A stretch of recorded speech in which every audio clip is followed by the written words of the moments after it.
श्री कृष्ण जन्म कथा। द्वापर युग में भोजवंशी राजा उग्रसेन मथुरा में राज्य करता था।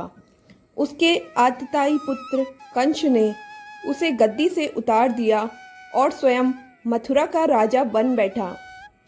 कंस की एक बहन देवकी थी, जिसका विवाह वासुदेव नामक यदुवंशी सरदार से हुआ था। एक समय कंस अपनी बहन देवकी को उसके ससुराल पहुंचाने जा रहा था।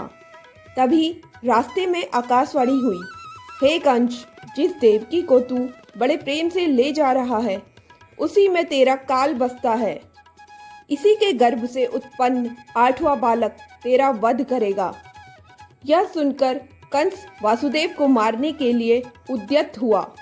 तब देवकी ने उसे विनम्रतापूर्वक समझाया, मेरे गर्भ में जो संतान होगी उसे मैं तुम्हारे सामने ला दूंगी। बहनोई को मारने से क्या लाभ है। कंस ने देवकी की बात मान ली और मथुरा वापस चला आया। उसने वसुदेव और देवकी को कारागृह में डाल दिया। वासुदेव देवकी के एक एक करके 7 बच्चे हुए और 7 को जन्म लेते ही कंस ने मार डाला। अब 8वां बच्चा होने वाला था। कारागार में उन पर कड़े पहरे बैठा दिए गए।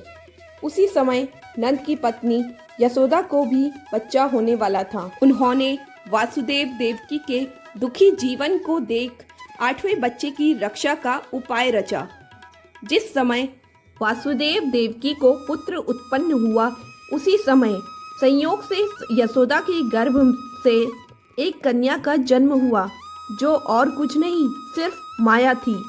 जिस कोठरी में देवकी वसुदेव कैद थे, उसमें अचानक प्रकाश हुआ और उनके सामने शंख, चक्र, गदा, पद्म धारण किए चतुर्भुज भगवान प्रकट हुए। दोनों भगवान के चरणों में गिर पड़े। तब भगवान ने उनसे कहा, अब मैं पुनः नवजात शिशु का रूप धारण कर लेता हूँ। तुम मुझे इसी समय अपने मित्र नंद जी के घर वृंदावन भेज आओ और उनके घर जो पुत्री जन्मी है उसे लाकर कंस के हवाले कर दो। इस समय वातावरण अनुकूल नहीं है, फिर भी तुम चिंता ना करो।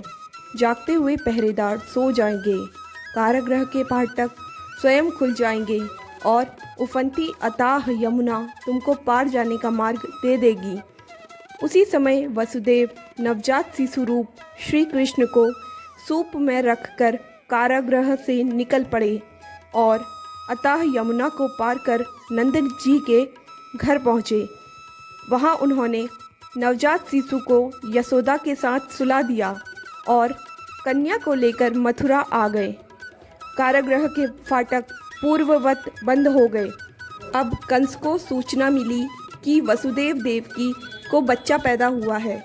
उसने बंदीगृह में जाकर देवकी के हाथ से नवजात कन्या को छीनकर पृथ्वी में पटक देना चाहा, परंतु वह कन्या आकाश में उड़ गई और वहां से कहा, अरे मूर्ख, मुझे मारने से क्या होगा।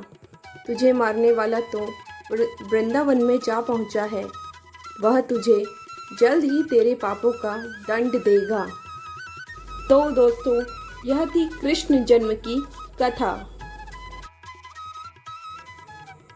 Thanks for watching.